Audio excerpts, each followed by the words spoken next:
Masa arrest në burg duhet jetë përjashtim, jo rregull. Ky është parimi që vuri në lëvizje kryetarin e gjykatës së lartë Sokol Sadushi për të thirrur në mbledhje Kolegjet e Bashkuara për vendimin e vitit 2011 që përdoret si praktikë unifikuese në caktimin e masave të sigurisë. Gjykata u vu në lëvizje nga rasti i të paraburgosurit Bektash Zeneli, i arrestuar për lëndë narkotike. Ai u lirua nga apeli duke u lënë në arrest shtëpiak, por prokurori i çështjes u ankua në gjykatën e lartë duke kërkuar rikthimin e tij në qeli. Ky rast, sipas kryegjyqtarit Sokol Sadushi, nuk duhet jetë i izoluar, por të ngrihet në nivelin e një praktike të re ligjore, pasi burgjet janë përmbytur nga të paraburgosurit. Relatori i çështjes, gjyqtari Ilir Panda, tregoi si veprohet me praktikën aktuale.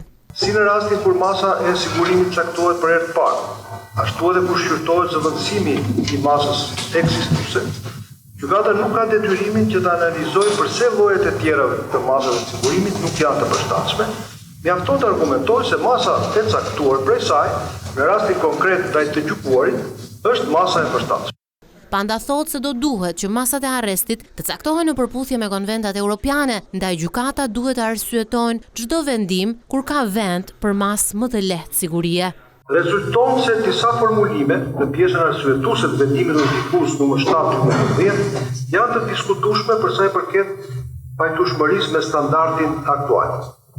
Sa më sipër, paraqitet nevoja për diskutim dhe eventualisht ndryshim pjesërisht të praktikës gjyqësore në lidhje me vendimin unifikues nr. 7 të vitit 2011 për Kolegjet e Bashkuara të Gjykatës së Lartë. Përfaqësuesi i prokurorisë së përgjithshme dhe avokati i Bektash Zenelit thonë se arresti në burg duhet të bazohet jo vetëm te natyra e veprës penale, por te faktet konkrete të individit që e kryen ata. Duhet të kemi parasysh, vendimi gjyqësor është ndaj një personi dhe është produkt i mbledhjes së provës dhe fakteve, jo vetëm juridik i prokurorit e gjykatës, por edhe social e tjerë. Kam frikë se nëse do të jetë kategorike, do të jetë shumë problematike. Duhet vendimi individualizuar, jemi vetëm bazuar te vepra penale, por me personalitetin e personit të dyshuar, familja e kaluara, vendlindja e të tjerë. Një intelektual nuk mund të vendoset një lloj në paraburgim pas një gabimi që mund të jetë njerëzor, si dikush që është përsëritës.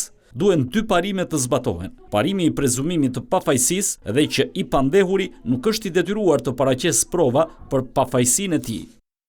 Pritet që 16 gjyqtarë të dalin me një vendim, data për të cilin nuk është shpallur ende.